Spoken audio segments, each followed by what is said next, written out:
A wealthy man's world crumbles when his infant son rejects every caregiver, until a humble young woman walks in and the baby does something impossible. What dark secret connects them? Will this chance encounter heal a broken family or unravel everything he thought he knew? If you love stories of unexpected connections and life-changing discoveries, hit that like button and share your thoughts in the comments below. Have you ever witnessed a moment that changed everything? The crystal chandelier cast fractured light across the marble foyer of the Whitmore estate, but no amount of expensive decor could mask the sound of infant screams echoing through the halls. Marcus Whitmore, 32 years old with silver threading prematurely through his dark hair, stood at the base of his grand staircase, watching yet another nanny flee from his home with tears streaming down her professionally made-up face. "I've been caring for children for 15 years, Mr. Whitmore," she stammered, clutching her designer handbag like a shield. "But I've never, your son is, I can't do this, I'm sorry."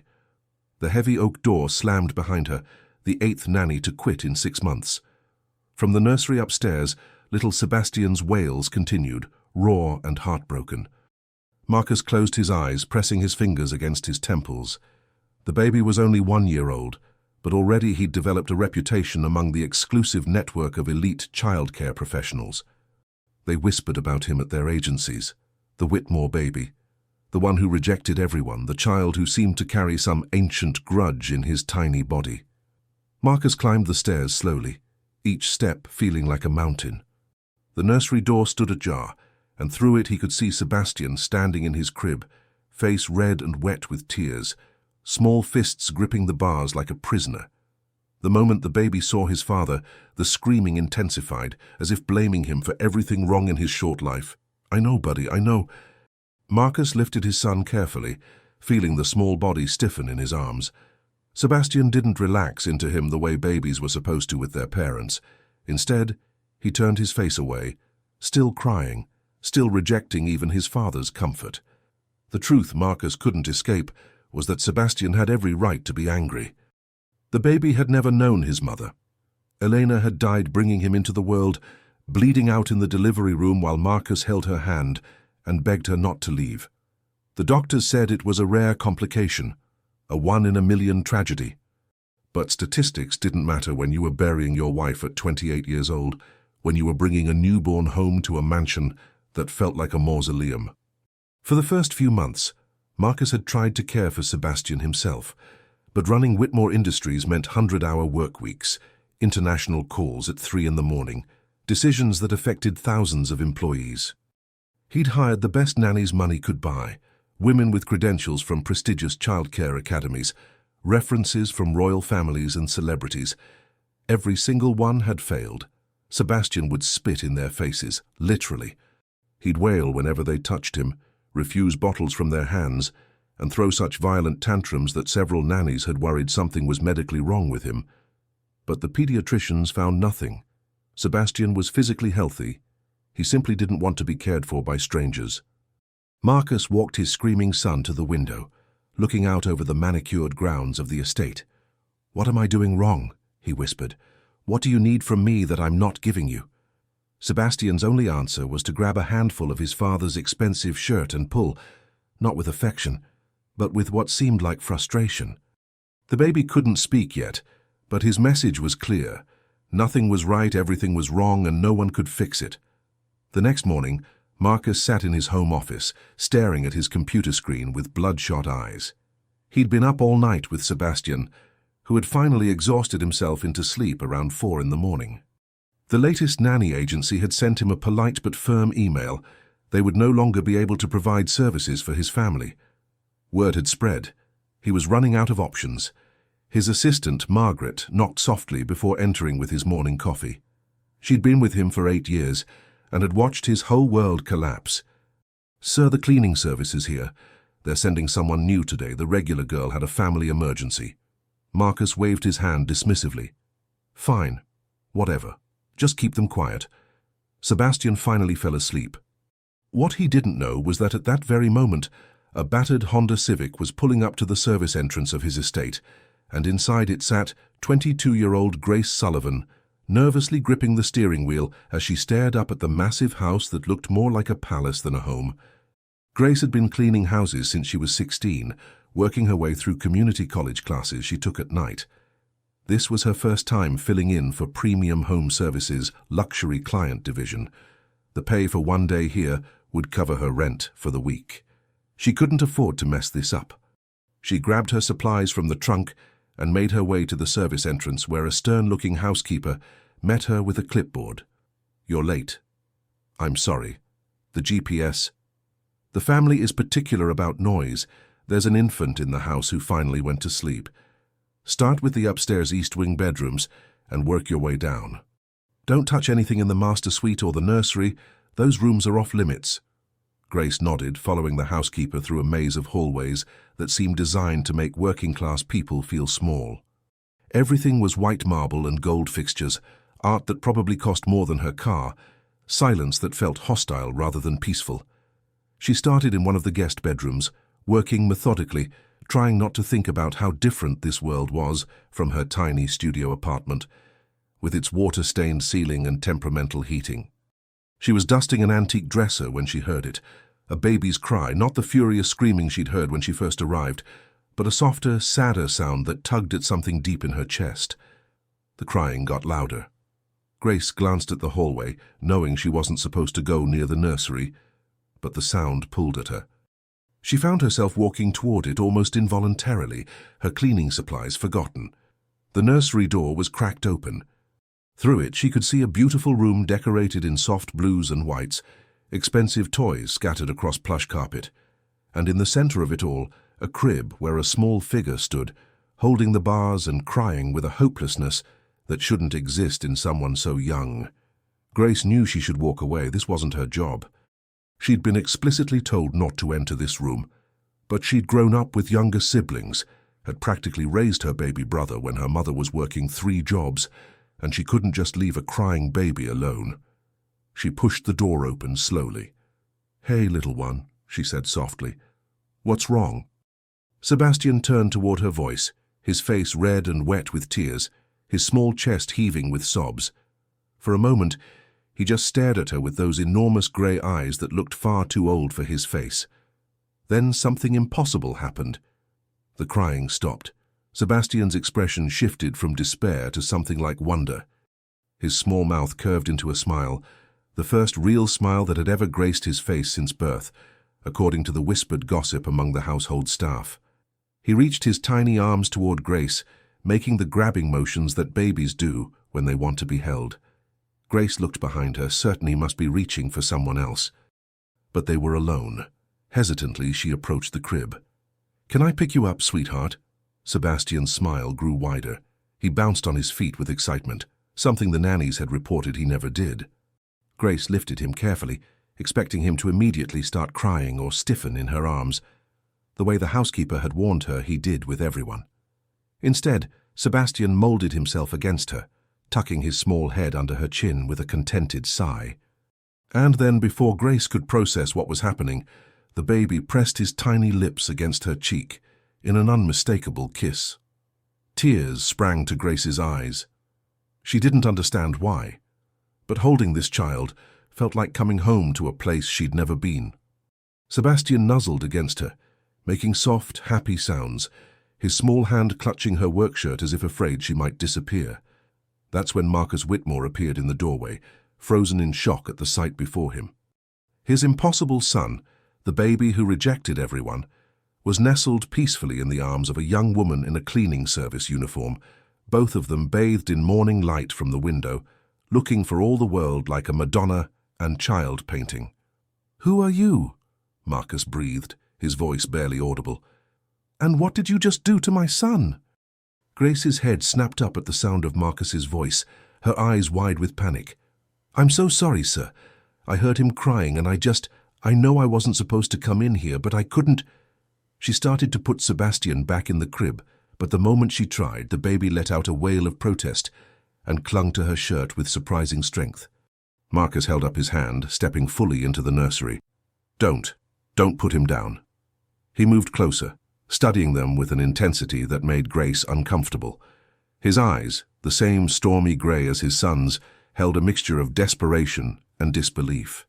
He's never done that before, never, not with anyone. Done what?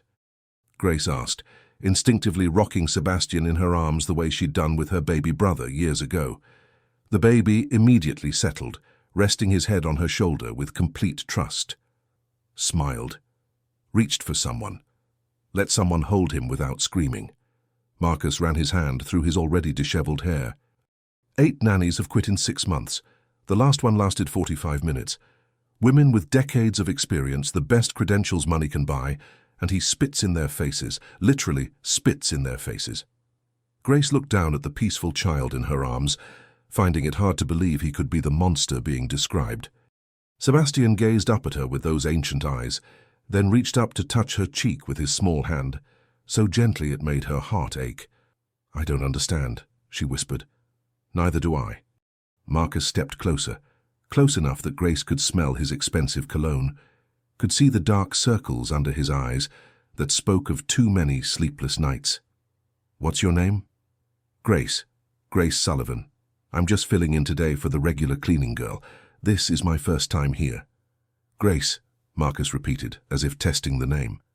Sebastian turned his head at the sound, looking at his father, but instead of the usual rejection, the baby simply watched him calmly, content to remain in Grace's arms. "I need you to stay." What? "I need you to stay. Not as a cleaner. As Sebastian's nanny. I'll pay you whatever you want. Name your price."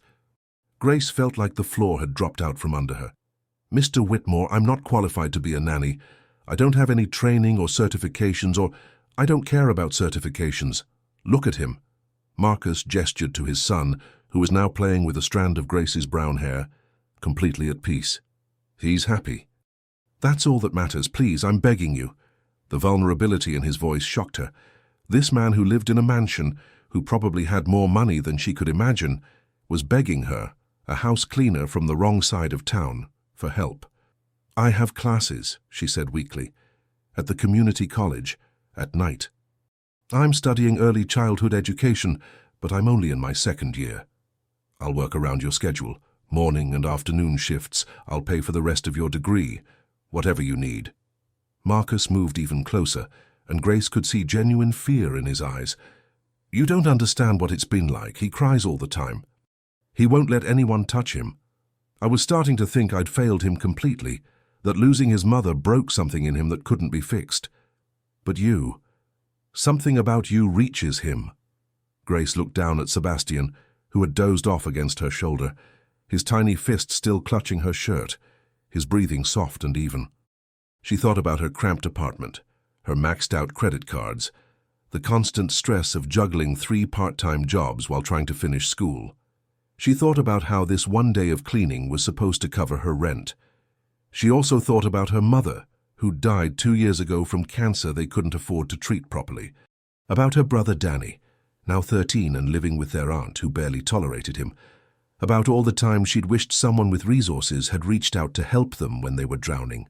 3 months, she heard herself say. "I'll do a 3-month trial.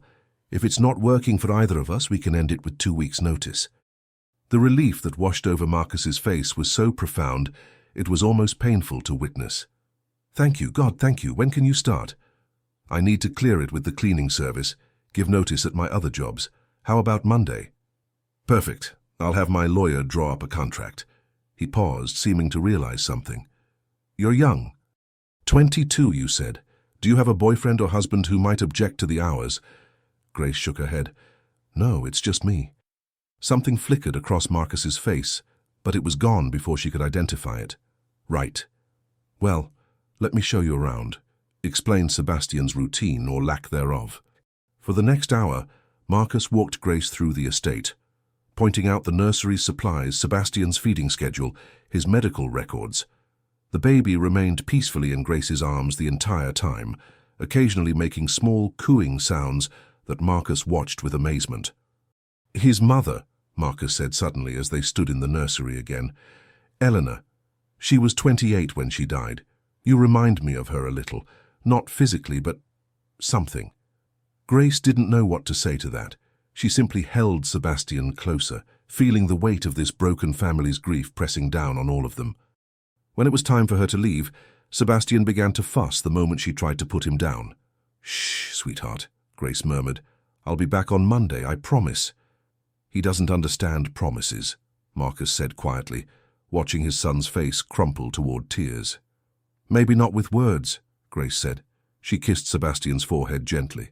"But I think he understands feelings, and I mean it. I'll come back." As if he truly understood, Sebastian calmed, studying her face intently before allowing himself to be transferred to his father's arms. He didn't scream this time, just watched Grace leave with those solemn grey eyes. Marcus followed her to the door. "Grace? Why did you really say yes? It's not just the money." She turned to look at him, this wealthy man with his designer clothes and his desperate eyes, holding his motherless son. "Because I know what it's like to grow up without a mother," she said simply, "and I know what it's like when no one helps. If I can help Sebastian even a little, then I should." After Grace left, Marcus stood in the foyer holding Sebastian, who remained uncharacteristically quiet. "What is it about her, buddy?" he whispered. "What did you see?" The baby just looked up at him, then reached his small hand toward the door Grace had exited through, as if already missing her.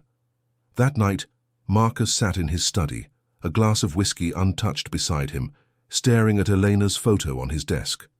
His late wife smiled out at him, frozen at 28 forever, her auburn hair catching the light, her green eyes bright with life the camera had captured mere weeks before her death.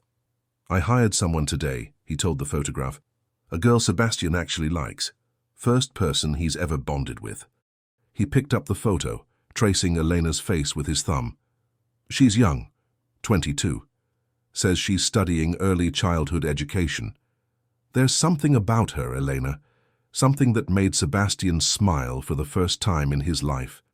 The house was silent except for the ticking of an antique clock. Somewhere upstairs, Sebastian slept peacefully for the first time in weeks, as if already anticipating Monday's arrival.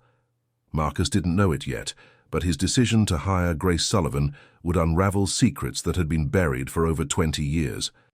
The connection between the young cleaner and his family went deeper than anyone imagined, woven through tragedy and choices made long before Sebastian was ever born. In her small apartment across town, Grace lay awake, still feeling the weight of Sebastian's small body in her arms, still seeing those grey eyes that seemed to recognize something in her. She thought about her mother, gone too soon, about the necklace she'd left Grace with strange inscription on it that she'd never understood. "For when she finds you."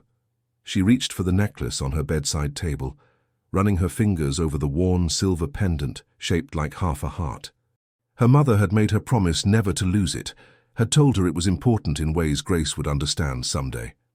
"What were you trying to tell me, Mum?" she whispered into the darkness. The pendant seemed to warm in her hand, and for just a moment Grace could swear she felt her mother's presence, approving of the decision she'd made today. But that was impossible. The dead didn't give signs. They just left holes in the world shaped exactly like themselves, holes that nothing could ever fill. On Monday, everything would change. The moment Grace Sullivan walked back through the doors of the Whitmore estate, fate would begin pulling on threads that connected past to present, the living to the dead, and a grieving man to the truth about who his wife really was. But for now, in the hours before dawn, Marcus and Grace both slept fitfully, neither knowing that Sebastian's inexplicable connection to a stranger was not random chance at all. It was recognition. The baby knew something that would take everyone else 6 chapters to discover. Some souls recognize each other across impossible distances. Some hearts remember what the mind has forgotten, and some secrets are too powerful to stay buried forever, no matter how carefully they've been hidden. Monday morning arrived with autumn rain drumming against the windows of the Whitmore estate. Grace stood at the service entrance with her heart pounding, carrying a bag with Sebastian's favorite books she'd picked up over the weekend. Colorful board books about animals and shapes that she'd bought with money she couldn't really afford to spend. Margaret, Marcus's assistant, met her at the door, her expression considerably warmer than it had been on Friday. "Mr. Whitmore is in a meeting in his study. Sebastian is awake in the nursery. I'll show you up." As they climbed the grand staircase, Margaret glanced at Grace with curiosity. I've worked for Mr. Whitmore for 8 years. I've never seen him look hopeful about anything since Mrs. Whitmore died. Whatever you did on Friday, it mattered. I just held the baby, Grace said softly. No one just holds that baby. Trust me. The moment Grace entered the nursery, Sebastian's face transformed. He'd been playing listlessly with blocks on the floor, but at the sight of her he scrambled to his feet with a delighted squeal, toddling toward her with his arms outstretched. Grace dropped to her knees, catching him as he crashed into her embrace. "Hey, sweetheart. I told you I'd come back." She lifted him up, and Sebastian immediately wrapped his small arms around her neck, holding on as if she might evaporate. His small body trembled slightly. Had he really been afraid she wouldn't return? "That's the first time I've heard him make a happy sound," came Marcus's voice from the doorway. He stood there in his business suit, tie slightly loosened, watching them with an expression Grace couldn't quite read. "He's been watching the door all morning." "Have you now?" Grace said to Sebastian, smoothing his soft dark hair. "I'm sorry I made you wait, baby. I'm here now." Marcus stepped into the room.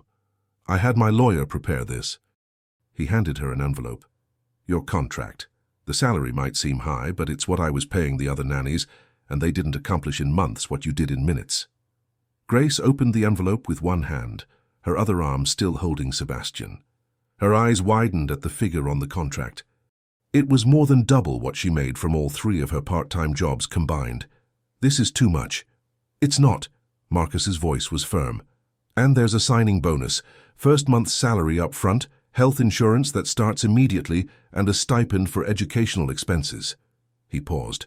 "I need you to understand something, Grace. My son's happiness is worth more to me than any amount of money. If this works, if he continues to respond to you like this, then you'll have changed his entire life." Grace looked down at Sebastian, who was now playing with the zipper on her jacket, completely content. She thought about all the times she'd scrubbed toilets for minimum wage, all the nights she'd chosen between paying for groceries or textbooks. This job could change everything for her. "Okay," she said, meeting Marcus's eyes. "I'll sign." The first weeks fell into a rhythm that felt almost magical. Grace arrived each morning at 7, and the moment Sebastian saw her, his whole face would light up. She'd spend the day caring for him, feeding him, playing with him, reading him stories in the voice that made him giggle, a sound that the household staff said they'd never heard before. Marcus worked mostly from home, finding excuses to pass by the nursery, watching Grace with his son. She had a natural warmth that seemed to surround Sebastian like a protective bubble. When she sang to him, his eyes would drift closed peacefully. When she played with him on the floor, building block towers for him to knock down, his laughter rang through the mansion like bells in a church that had forgotten how to celebrate. "You're a natural," Marcus told her one afternoon, standing in the nursery doorway. Sebastian was napping in his crib, his small hand clutching a stuffed elephant Grace had brought him. Grace looked up from the book she'd been reading. "I had practice. My baby brother, Danny. I basically raised him after my mom got sick." "Where is he now?" "Your brother." "With my aunt in Ohio. She took him in after Mom died." Grace's voice hitched slightly. "I try to call him every week, but she makes it difficult. Says I'm a bad influence." "A bad influence? Why?" "Because I dropped out of high school to work when Mom couldn't afford the bills anymore. Aunt Carol thinks I'm trailer trash who'll never amount to anything." She immediately looked embarrassed. "I'm sorry, that was too much information." "No." Marcus sat down in the rocking chair across from her. "No, it wasn't. You've been dealt a hard hand, Grace, but you're doing something about it. Going back to school, working multiple jobs, that takes strength." Their eyes met and something passed between them. Not romantic, not yet, but a recognition of shared pain. Both of them had lost someone irreplaceable. Both of them were struggling to move forward while carrying the weight of grief. "Tell me about your wife," Grace said softly. "If that's okay." Marcus was quiet for a long moment, his eyes distant. Elena was. She was light. That sounds cliché, but it's true. She could walk into a room and make everyone feel seen, valued. She came from money like me, but she never acted like it mattered. She volunteered at shelters, started a foundation for children's literacy.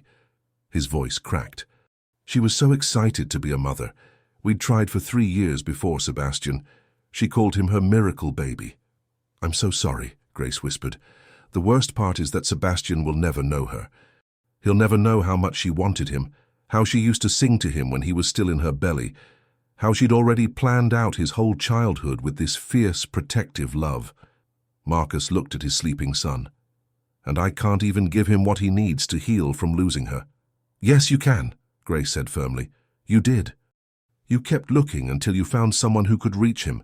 That's love, Mr. Whitmore." "Marcus," he corrected. "Please call me Marcus. We're going to be seeing each other every day. Formality seems silly." "Marcus," Grace repeated, trying out his name. That night, after Grace had left for her evening classes, Marcus found himself in Elena's old studio, a room he usually avoided. Her paintings still lined the walls, vibrant abstracts full of color and emotion. He stood in front of his favorite, a piece Elena had called Becoming, all swirling blues and golds that seemed to move even while staying still. "I think you'd like her," he told the painting. "Grace, I mean. She's gentle with Sebastian, patient. She doesn't try to force anything, she just loves him. Like it's the most natural thing in the world." He didn't hear Margaret enter until she spoke. "Sorry to interrupt, sir, but I thought you should see this." She held out her phone, showing him the nursery monitor footage from earlier that day. On the screen, Grace sat on the floor with Sebastian, both of them playing with blocks. But it was what happened next that made Marcus's breath catch. Grace had started singing, something soft and melodic, and Sebastian had joined in, not with words, but with his own little tune, matching her rhythm perfectly. "He's never done that," Marcus breathed. "He's never tried to sing before."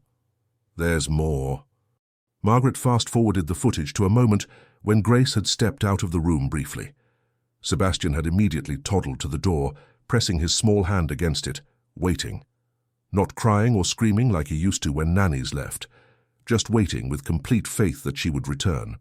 "He trusts her," Margaret said quietly. "Completely." Marcus watched the footage 3 more times that night, seeing something he'd almost stopped believing in, his son experiencing joy. But there was something else nagging at him, something he couldn't quite put his finger on. The way Sebastian looked at Grace wasn't just affection, it was recognition. Like he knew her from somewhere impossible. The next day was Friday, exactly 2 weeks since Grace had started. Marcus came home from a meeting to find her in the kitchen, Sebastian strapped to her chest in a baby carrier while she prepared his afternoon snack. She was humming the same tune from the video, swaying gently as she worked. "He likes being close to you," Marcus observed, loosening his tie. Grace smiled, touching Sebastian's small hand. "I think he's afraid I'll disappear if he can't see me. Can I ask you something?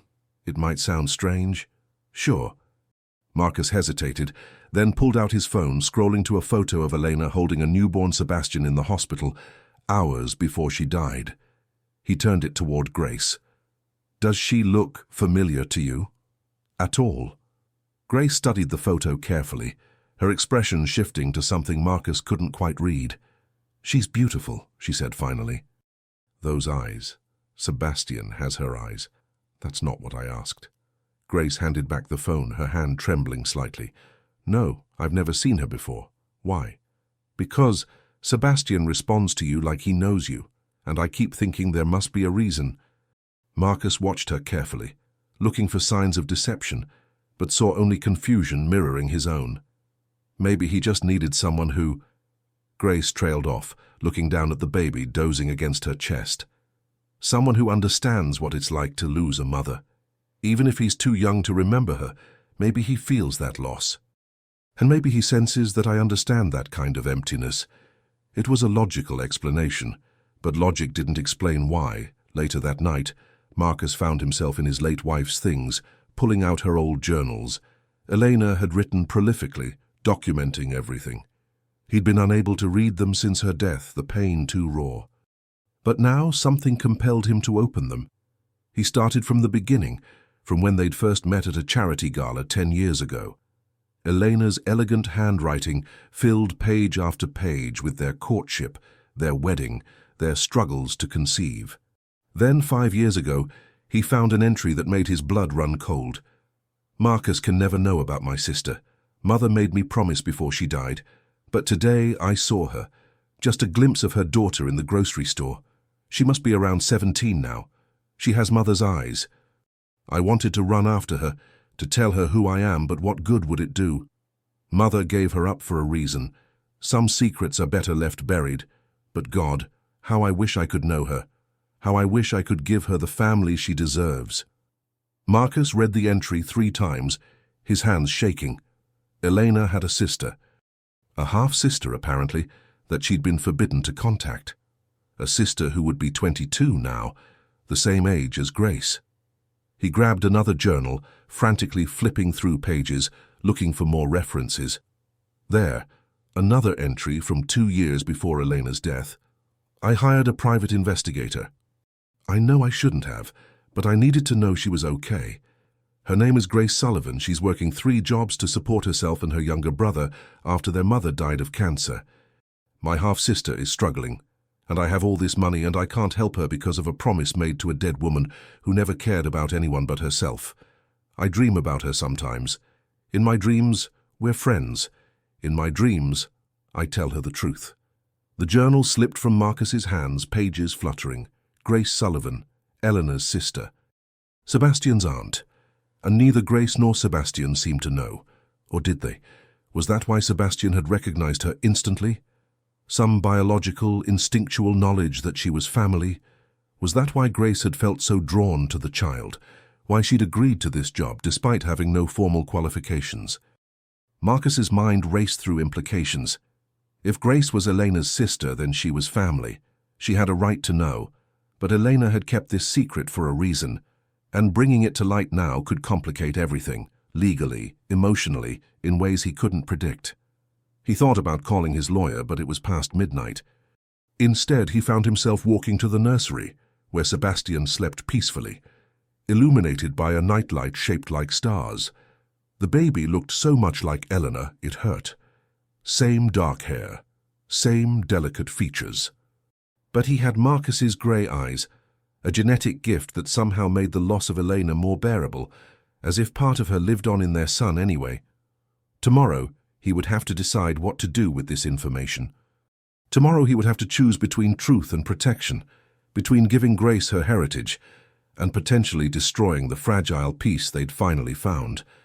But tonight, he simply stood watch over his sleeping son, guardian of secrets that weren't his to keep, protector of truths that would soon demand to be told.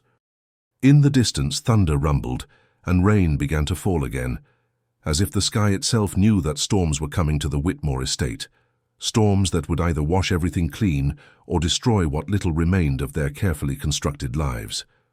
Marcus didn't sleep that night. He sat in Elena's studio, surrounded by her journals, reading every mention of the sister she'd never known. The story came together in fragments. Elena's mother, Catherine Hartwell, had gotten pregnant at 19 with James Sullivan. Catherine's wealthy family forced her to give the baby up, then sent her abroad for 2 years. When she returned, she married Richard Hartwell and had Elena a year later. Catherine made Elena promise on her deathbed never to contact her half-sister. Elena kept that promise while Catherine lived, but after her mother died, she'd hired an investigator. She'd watched Grace from a distance, wanting to help but paralyzed by a deathbed promise. In one entry from months before her death, Eleanor wrote, "I'm pregnant, finally pregnant, and all I think about is Grace, struggling alone while I have everything. I'm going to fix this. I'm going to make it right." But Eleanor died before she could make anything right. Now Marcus held all the pieces of a truth that felt impossible to keep hidden. When Grace arrived Monday morning, Marcus was waiting in the foyer, Eleanor's journals stacked beside him. He'd spent the weekend agonizing over what to do. "Good morning," Grace said brightly, then stopped when she saw his face. "What's wrong? Is Sebastian okay?" "He's fine. Grace, I need to talk to you about something important." Marcus gestured toward his study. "Please." Grace followed him, confusion evident in her expression. She sat in the leather chair across from his desk. Marcus handed her one of Elena's journals, open to the entry about Grace. "Read this, please." He watched her face as she read, seeing confusion shift to shock, then to grief. Her hands trembled. When she finished, she looked up at him with tears streaming down her cheeks. "I don't understand." Elena was my sister. Half-sister, Marcus confirmed gently. Your biological mother was Catherine Hartwell. She gave you up for adoption when you were born. The woman who raised you was your adoptive mother. No? Grace shook her head violently. No, my mom would have told me. Marcus pulled out another document from the investigator Elena had hired. Your adoption was closed. Your adoptive mother may not have known who your birth mother was. Catherine made sure of that. Grace stared at the document, her birth certificate with Catherine Hartwell's name on it. How did you get this? Elena hired someone. She knew who you were, Grace. She'd been watching over you for years. She wanted to help you, wanted to know you, but she'd promised her mother she wouldn't. So she just left me struggling. Left me to watch my mom die because we couldn't afford treatment. Grace's voice rose. She had all this money and she let us suffer. She was torn apart by it. Marcus's voice was urgent. Every entry in her journals talks about you. She was planning to reach out, but then she got pregnant with Sebastian. She was going to tell you the truth after he was born, but she died before she could. Grace stood abruptly, pacing the study. This is insane. So Sebastian is my nephew. That's why he recognized me. I think so, yes. And you've known this since Friday. You've just been watching me while I thought I was just some random nanny. No. Marcus stood too. I only found the journals Friday night.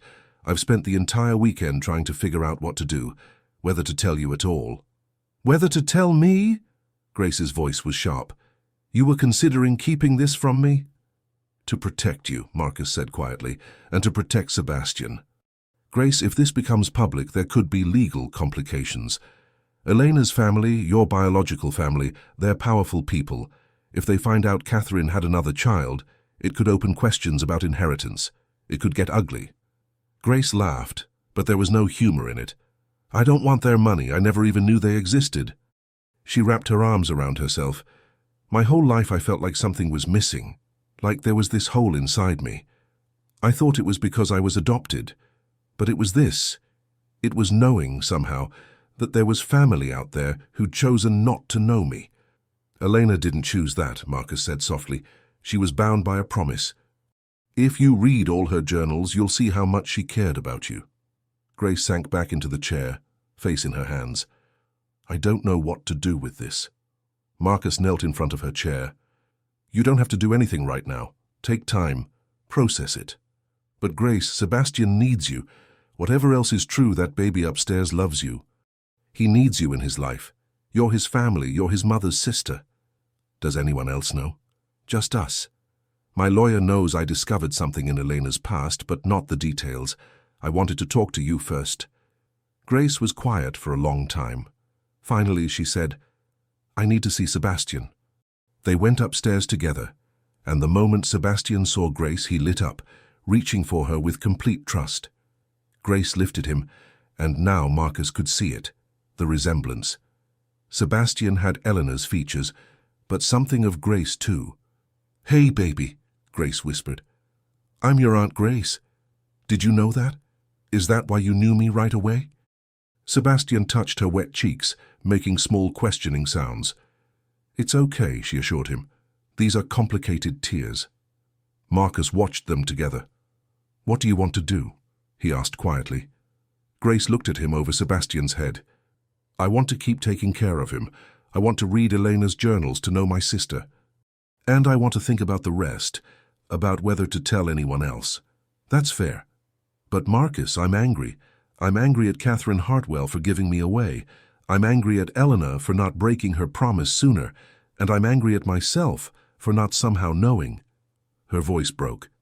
My mom died thinking I was alone in the world except for Danny. Marcus moved closer, placing his hand on her shoulder. I'm sorry. I'm so sorry this happened to you. Over the next week, they fell into a new normal. Grace cared for Sebastian during the day, but now with the knowledge that this was her sister's child, her blood, she caught herself looking for Elena in Sebastian's features. In the evenings, Grace would return to the estate and read Elena's journals in the library while Marcus worked nearby. They'd developed an unspoken routine of debriefing after Sebastian went to bed, sharing passages talking about Elena. She sounds wonderful, Grace said one night, closing a journal. Kind, thoughtful, She volunteered at a literacy center every Saturday for 4 years.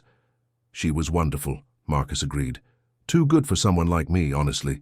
She's the one who taught me that success means nothing if you're not using it to help people. Did you love her? Grace asked. Yes, Marcus said simply. I loved her completely. I still do. I don't think that ever goes away. You just learn to carry it differently. Grace touched the necklace she always wore, the half-heart pendant. My mom gave me this before she died. She said it was important, that I'd understand why someday. But what if she knew something? What if she knew about my birth family? Marcus leaned forward, studying the pendant. May I? Grace unclasped it, handing it to him. He turned it over, and his breath caught. On the back, almost too small to read, were initials, CH plus JS. Catherine Hartwell and James Sullivan, Marcus breathed. Your birth parents, your adoptive mother must have known more than we thought. But why wouldn't she tell me? Maybe she was respecting Catherine's wishes. Or maybe she was protecting you. Marcus handed the necklace back carefully. Or maybe she wanted you to have something of your origins without the burden of knowing the whole truth. Grace clutched the pendant tightly. I miss her so much. Even knowing now that she wasn't my biological mother, she was still my mom in every way that mattered.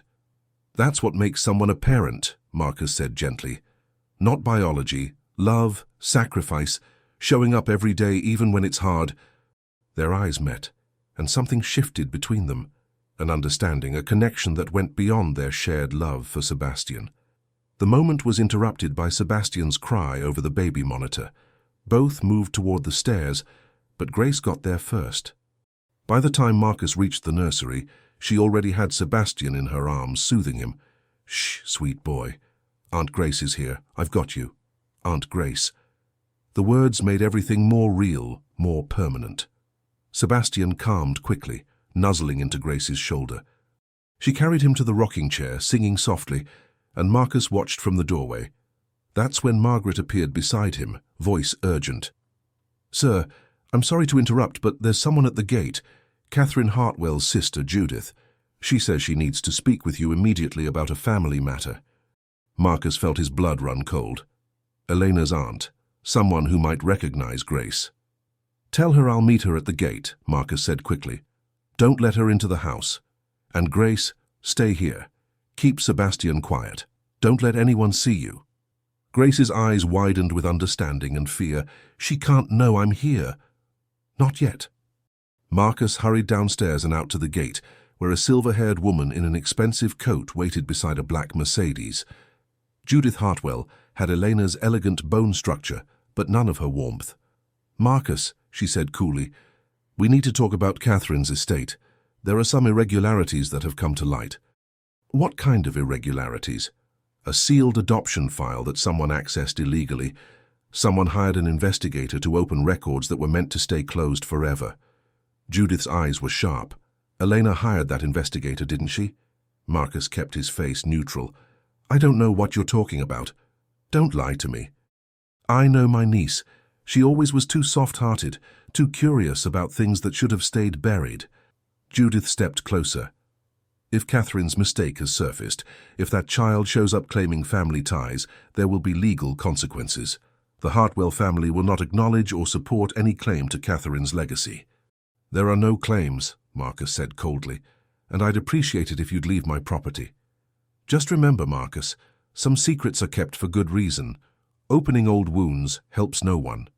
Judith returned to her car but paused. Elena would still be alive if she hadn't gotten pregnant. The stress of it, the complications. If she'd focused on her health instead of her obsession with finding that girl, she'd be here today. The words hit Marcus like a physical blow, but he stayed calm until Judith drove away. Only then did he lean against the gate, breathing hard. When he returned to the nursery, Grace was still holding a sleeping Sebastian, but her face was pale. I heard some of that through the monitor. She blames me for Elena's death. She's wrong, Marcus said fiercely. Elena's death was a medical complication, not anyone's fault, certainly not yours. But if Elena hadn't been searching for me, then she would have lived a life of regret. Marcus knelt beside the rocking chair. Grace, listen to me. Elena's death was a tragedy, but it wasn't caused by her love. It wasn't caused by her wanting to do the right thing. It was just cruel chance. Grace looked down at Sebastian, tears sliding silently. "I don't belong here. I'm just making everything complicated." "You belong here more than anyone," Marcus insisted. "Your family. You're exactly where you're supposed to be." But even as he said it, Marcus knew their fragile peace was threatened. The Hartwell family was watching, and if they discovered Grace's identity, they would do everything to remove her from Sebastian's life. 2 weeks after Judith's visit, Marcus hired additional security for the estate. He was protecting Grace. The Hartwells were circling, and he needed to keep her safe. Grace had grown quieter. The joy she'd found in caring for Sebastian now tempered with anxiety.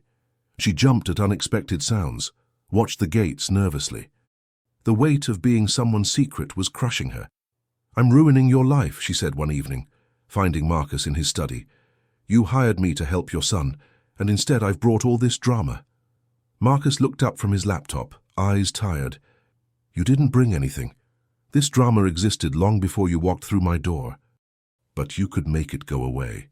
Grace wrapped her arms around herself. If I just went back to my old life, they'd have no reason to bother you." "Is that what you want? To leave?" The question hung in the air. Grace thought about Sebastian, how he'd grown over the past 2 months, how he laughed now, how he'd started trying to say her name. It came out as gay, which made them both smile. She thought about the journals, the sister she was getting to know. She thought about Marcus and the way her heart had started doing complicated things. "No," she admitted quietly. "I don't want to leave, but I'm scared." Marcus stood, moving around the desk toward her.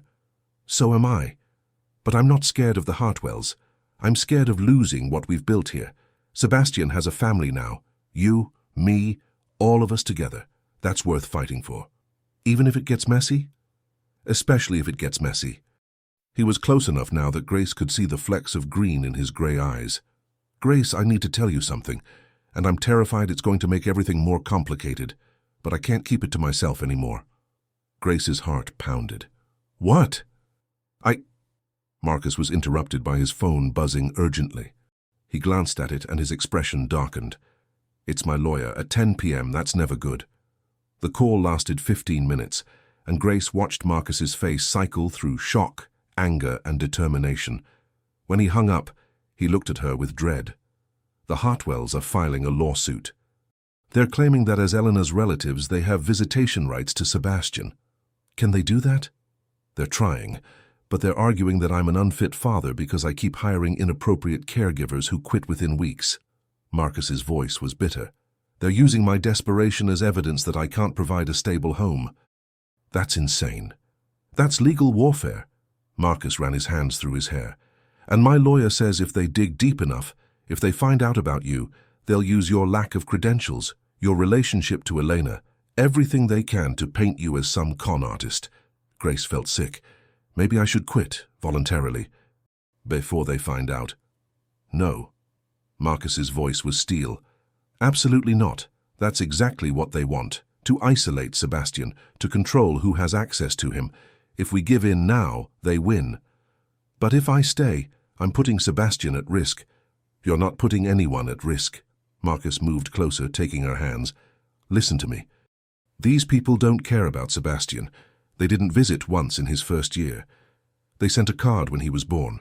One card. This isn't about love or family. This is about control and money." "Then what do we do?" Marcus looked at her for a long moment. "We tell the truth. All of it. We submit your DNA test results proving you're Elena's sister.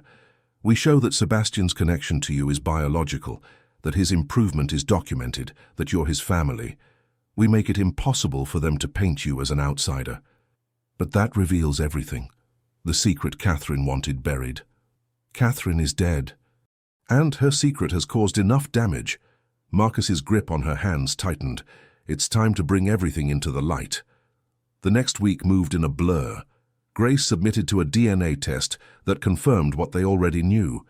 She was Catherine Hartwell's biological daughter, Elena's half-sister, Sebastian's aunt. The results were submitted to the court. The explosion was immediate.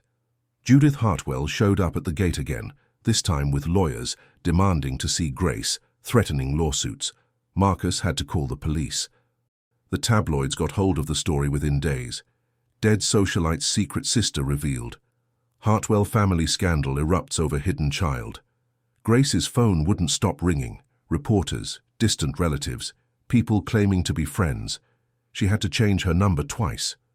She stopped attending her college classes because photographers were waiting outside. Her whole life became the estate, the nursery, Sebastian, and the growing legal battle. Through it all, Marcus was her anchor. He hired a publicist to handle the media storm, increased security, and stood beside her at every legal meeting, making it clear she wasn't alone. "I'm sorry," Grace said one night, after a brutal day of depositions. They were in the library, Sebastian asleep between them on the couch. "I'm sorry for all of this." "Stop apologizing for existing," Marcus said gently. "You have a right to know your family. You have a right to be in Sebastian's life. The Hartwells are the ones who should be apologizing for Catherine's choices, for the years you spent not knowing where you came from, for trying to erase you even now." Grace looked down at Sebastian, who had one small hand gripping her sleeve and the other clutching Marcus's shirt. "What if the court sides with them? Then we deal with it." "But Grace—" Marcus reached across Sebastian to touch her face. "I need to tell you something, that thing I tried to say before the lawsuit." "Marcus, you don't have to." "Yes, I do, because tomorrow we're going to court and I need you to know." He took a breath. "I'm falling in love with you. I think I have been since the day Sebastian first smiled at you. And I know the timing is terrible, and everything is complicated, but I can't keep pretending I only care about you as Sebastian's aunt." Grace's breath caught. "Marcus, you don't have to say anything back. I just needed you to know. Whatever happens tomorrow, you need to know that you matter to me, not just as family, you matter." Grace felt tears burning in her eyes. "You matter to me too," she whispered, "and it terrifies me because I didn't come here looking for this. I came here to pay my rent, but somehow you and Sebastian became everything." They sat there in the dim light, Sebastian sleeping between them, the weight of tomorrow pressing down. In 12 hours they would walk into a courtroom and fight for the right to be a family. Marcus reached across Sebastian, threading his fingers through Grace's. "Whatever happens, we're in this together. All three of us." "All three of us," Grace echoed. And in his sleep, Sebastian smiled. The next morning they dressed carefully for court. Marcus in his most expensive suit, Grace in a conservative dress. Sebastian wore tiny dress clothes. He didn't understand what was happening, but he clung to Grace's neck. The courtroom was smaller than Grace had imagined, and colder. Judith Hartwell sat on one side with her lawyers. When she saw Grace, something flickered in her expression, recognition of Catherine's features. The judge, Justice Coleman, reviewed the case files. She asked questions about Sebastian's care, about Grace's qualifications. Then she asked the question that made everyone hold their breath. "Miss Sullivan, did you know you were related to the Whitmore family when you accepted the position caring for Sebastian?" Grace stood, her voice steady. "No, Your Honor. I didn't know anything about my biological family until Mr. Whitmore found his late wife's journals and told me the truth." "And you expect this court to believe that was pure coincidence?" "I didn't apply, Your Honor. I was a cleaning person who happened to be in the house the day I met Sebastian. The connection between us was immediate. He'd rejected every caregiver Mr. Whitmore had hired, but for some reason he responded to me. Now we understand why." Justice Coleman turned to Marcus. "Mr. Whitmore, you've submitted extensive documentation of Sebastian's behavioral improvements. Can you explain why you believe this relationship should continue?" Marcus stood, and when he spoke, his voice carried the weight of every sleepless night. "Your Honor, before Grace came into our lives, Sebastian was drowning. He's my son and I love him more than anything, but I couldn't reach him. He was trapped in grief and trauma. Grace gave him back his childhood. She gave him joy. And when I discovered she was his aunt, it only confirmed what Sebastian had known all along. She's family. She belongs with us. The petitioners argue that they also are family." "The petitioners," Marcus said coldly. Didn't visit Sebastian once in his first year. They didn't call, they didn't send gifts. This isn't about Sebastian. This is about controlling a secret. Judith's lawyer stood objecting, but Justice Coleman waved him down. I've heard enough. I'll issue my ruling within the week. She looked at Sebastian, who was reaching for Grace. This child clearly has formed a strong attachment. Court is adjourned. The waiting was agony. Grace moved into one of the estate's guest rooms. She and Marcus existed in a state of suspended animation, caring for Sebastian, pretending everything was normal. 3 days later, the ruling came. Marcus read it aloud in his study. Justice Coleman had denied the Hartwell family's petition, citing their lack of prior relationship with the child, but she'd done something neither expected. She'd ordered a comprehensive family study. A social worker would be assigned to evaluate their home, their relationship, their ability to provide appropriate care. It's not over, Marcus said, but we won the first battle. What does this mean? It means they're going to watch us, interview us, observe how we interact with Sebastian. Marcus met her eyes. Are you ready? Because once they start looking, they'll see everything, including what's developing between us. Grace thought about it, the scrutiny, the judgment. Then she thought about Sebastian's laugh, about Marcus's hand in hers. I'm ready, she said. Let's show them what a real family looks like. The family study lasted 6 weeks. Dr. Patricia Chen observed Grace with Sebastian, interviewed Marcus, spoke with Sebastian's pediatrician and neighbors. Grace was terrified at first, but Dr. Chen proved thorough yet fair, focused on Sebastian's well-being. Tell me about your typical day, Doctor, Chen said during one visit, watching Grace and Sebastian play with blocks. We wake around 7, Grace explained, building a tower for Sebastian to knock down. Breakfast is negotiation. He wants cookies. I want fruit. We compromise on banana pancakes. Sebastian giggled as the tower fell. Then we play, read books, walk the grounds. Lunch at noon, nap after. Afternoon is art time. Dinner at 6, bath at 7, bedtime stories until he sleeps. And Mr. Whitmore? He works from home mostly, joins us for lunch when possible, always does bath time. They make up silly songs together. Grace smiled. Marcus sings terribly, but Sebastian loves it. You call him Marcus? Grace caught her slip, face heating. Yes, he asked me to. Dr. Chen made notes, expression neutral. Another day, Dr. Chen interviewed Marcus. Tell me about your relationship with Miss Sullivan. Marcus chose words carefully. Grace is Sebastian's aunt, though we didn't know initially. She's the best thing for my son since birth. And she's become important to me personally. Important how? I care about her, more than appropriate given circumstances. But I won't lie, Dr. Chen. Grace brought light back to this house, not just for Sebastian, for me too. Are you in a romantic relationship?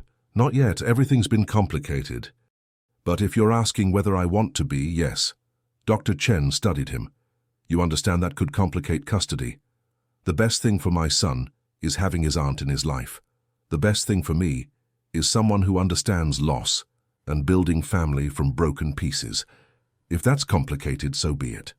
Meanwhile, the Hartwells filed another petition, claiming Marcus manipulated Grace using wealth and position. They're desperate, Marcus's lawyer explained. The first ruling failed, so they're throwing everything. But it's weak. Grace is 22, legally adult, no evidence of coercion. Except I'm dependent on him for income, Grace noted. I live in his house. Because reporters make home impossible, not his fault. But Grace felt the Hartwells had a point, twisted as their motives were. She'd gone from struggling student to mansion resident. I should move out, she told Marcus one evening in the library, Sebastian asleep in his playpen. Show independence. With what? Reporters camp outside your apartment. You can't return to other jobs, they follow you. Marcus set down his book. Unless that's what you want. Away from here, from us. You know that's not it. Then what do you want, Grace? Marcus's voice intensified. I'm trying to give you space, but I'm drowning. I don't know how to be near you daily and not... He stopped. Grace stood, moving closer. Not what? Not fall completely in love with you, Marcus finished quietly. I'm trying to protect you from complications. But Grace, I'm failing. Every day I fail more. Grace's heart pounded. What if I don't want protection from complications? What if I want them? Marcus stood too, suddenly inches apart, air electric. Don't say that unless you mean it. Once we cross this line, there's no return. I mean it. Grace touched his face. I've meant it for weeks. I'm in love with you, Marcus. With you and Sebastian both.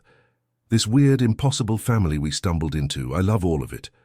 Marcus pulled her close, and their kiss felt like coming home and jumping off a cliff. Terrifying and perfect and inevitable. When they separated, both breathed hard, foreheads pressed together. The timing's terrible, Marcus murmured. The worst, Grace agreed. Worth it? Every complication, Grace confirmed. From his playpen, Sebastian made a small sound. They looked over to find him standing, holding bars, watching with ancient grey eyes. Then he smiled, clapped tiny hands, and said something that froze them both. Mama! Tears sprang to Grace's eyes. Oh, sweetheart, no, I'm not.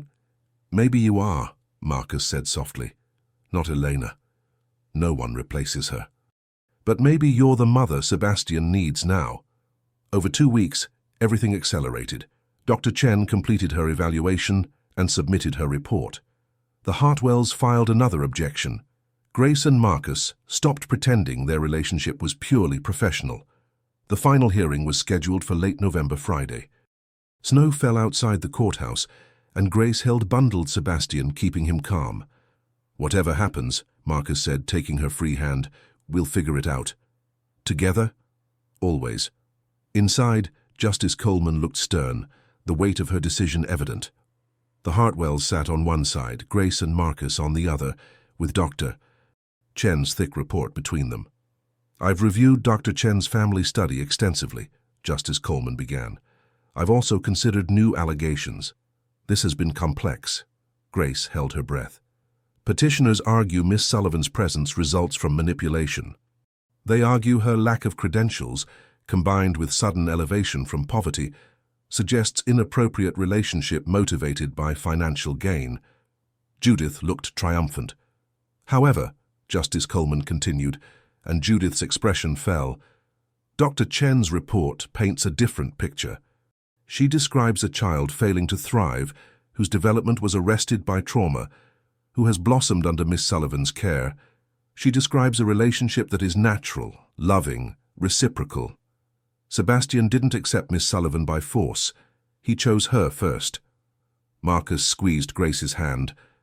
As for allegations of impropriety, yes, a romantic relationship developed.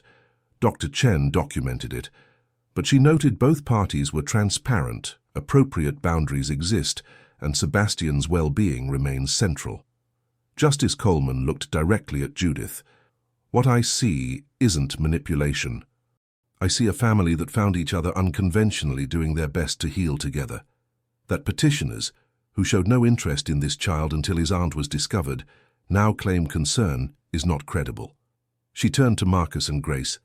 Miss Sullivan's relationship to Sebastian is biological fact. She is his aunt, his mother's sister, DNA confirmed. Petitioners cannot change that. Your Honor, Judith's lawyer began, but Justice Coleman cut him off. I'm denying the petition. Further, I'm issuing a restraining order preventing petitioners from contacting the Whitmore household or Miss Sullivan, except through legal counsel. Any harassment results in contempt charges. She looked at Sebastian. This child has been through enough. He's found stability and love. This court will not disrupt that. The gavel came down, final. In the hallway, Grace burst into tears, clutching Sebastian while Marcus wrapped arms around both. They'd won. Against impossible odds, they'd won. It's over, Marcus murmured. Finally over. No, Grace said, pulling back to look at him, face wet but smiling. It's not over. It's just beginning. 2 months later, January Sunday morning, Grace moved remaining possessions into what was now simply her room. She and Marcus agreed to take things slow despite the ruling, let their relationship develop naturally, put Sebastian first. But slow was relative when already in love, already living together, already co-parenting a child who called her Mama and refused sleep unless she sang. They'd started family therapy with Dr. Chen, working through complicated grief of Elena's absence, teaching Sebastian about the mother he'd never known while helping him understand love didn't run out. Marcus commissioned a painting for Sebastian's room, Elena, based on photographs, showing her at her happiest. Beneath it, in elegant script, were Elena's journal words. Some souls recognize each other across impossible distances. "Do you think she'd be okay with this?" Grace asked one night, standing with Marcus before the painting while Sebastian slept. "With us? I think she'd be glad Sebastian has you, that we both have you." Marcus pulled Grace closer. "She loved you before meeting you. She'd want you here." Grace leaned into him, feeling his steady heartbeat. "I wish I could have known her. My sister. You do know her. Through journals, through Sebastian, through every choice we make to honor her memory by being the family she wanted us to be." In his crib, Sebastian stirred, reaching for the stuffed elephant Grace gave him that first day, the one he still wouldn't sleep without. His face was peaceful, no longer the grief-stricken baby who'd rejected the world. Grace thought about her mother, Sarah Sullivan, who'd raised her with love despite no biological obligation. She thought about Elena, the sister she'd never met who'd watched from a distance. She thought about Catherine Hartwell, whose choices created such pain. "I want to find my brother," Grace said suddenly. "Danny, I want to bring him here, at least for visits. I want him to know Sebastian, to be part of this family." "Then we'll make it happen," Marcus said simply, "whatever you need." And that, Grace realized, was the real happy ending, not the court ruling, but this moment of choosing family again and again, of building something new from fragments of what was lost. 3 years later, on Sebastian's 5th birthday, they held a party in the estate's gardens. Danny, now 16, helped his nephew blow out candles, while Grace and Marcus looked on, her hand resting on her pregnant belly. The baby, a girl they planned to name Eleanor, kicked. Sebastian, who'd grown into a bright, happy child, looked up at Grace with ancient grey eyes and said, "Mama, tell me again how you and Dad found each other." Grace knelt beside him, smoothing dark hair. "Well, sweetheart, it's complicated, but the simple version is that you found me first. You knew I was family before anyone else did." "Because I'm smart," Sebastian said seriously. "The smartest," Grace agreed, kissing his forehead. Marcus joined them, wrapping arms around his family, his son, his wife, his daughter-to-be. "Best day of my life was when Sebastian rejected every nanny and forced me to hire a cleaning girl who turned out to be exactly who we needed." "Hey," Grace protested, "I wasn't just a cleaning girl." "No," Marcus agreed, kissing her softly. "You were a miracle disguised as one." As the sun set over the Whitmore estate, casting golden light across gardens where Sebastian played with his uncle, where friends and family gathered, Grace felt something she'd spent most of her life searching for. Home. Not a place, but a collection of people who chose each other daily. Who fought for each other when easier to walk away. Who built family not from perfect circumstances, but from love fierce enough to overcome impossible odds. Elena's portrait hung in the main hall now. Sometimes Grace stood before it, telling her sister about Sebastian's latest achievement, about the baby coming, about the life they were building in her honor. And sometimes, in quiet moments before dawn, Grace could swear she felt Elena's presence, approving, loving, at peace. Sebastian had been right all along. Some souls recognize each other across impossible distances. Some hearts know truth before the mind catches up. And some families are forged not by blood alone, but by courage to love when everything says you shouldn't. This was their story, messy, complicated, and absolutely perfect in its imperfection. A millionaire, a cleaner, and a baby who'd known the truth all along, that sometimes the family you need is the family that finds you. And they all lived not happily ever after, because life isn't that simple, but purposefully, lovingly, together through whatever came next. Which in the end was the only kind of happy ending that mattered.